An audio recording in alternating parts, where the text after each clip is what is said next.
বছর আগে তৈরি বিতর্ক এখন চরমে। পশ্চিমবঙ্গ দিবস পালন নিয়ে নবান্ন রাজভবন সংঘাত অব্যাহত।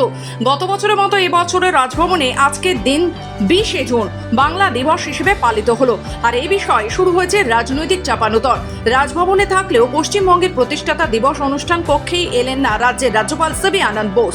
অনুষ্ঠান চলাকালীন ভিডিও বার্তা দিলেন রাজ্যপাল।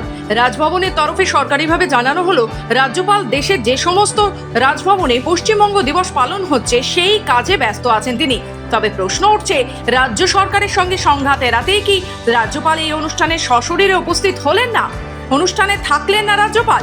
নিয়ম অনুযায়ী রাজ্যের মুখ্যমন্ত্রী এবং রাজ্যের বিরোধী দলনেতা থাকার কথা, তারাও উপস্থিত হলেন না।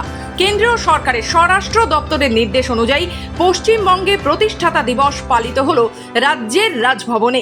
রাজ্য সরকারের তরফে পশ্চিমবঙ্গে প্রতিষ্ঠাতা দিবস পালন করা হয় 1 বৈশাখ।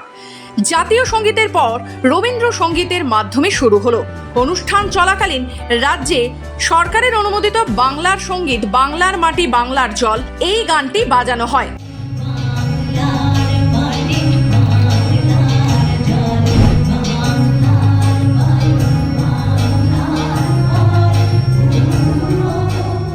তবে রাজ্যপালের অনুপস্থিতিতে শুরু হয়েছে রাজভবনের সংঘাত। প্রশ্ন উঠছে, রাজ্য সরকারের সঙ্গে সংঘাত এড়াতেই কি রাজ্যপাল এই অনুষ্ঠানে সশরীরে উপস্থিত হলেন না? ব্যুরো রিপোর্ট, খবর বাংলা।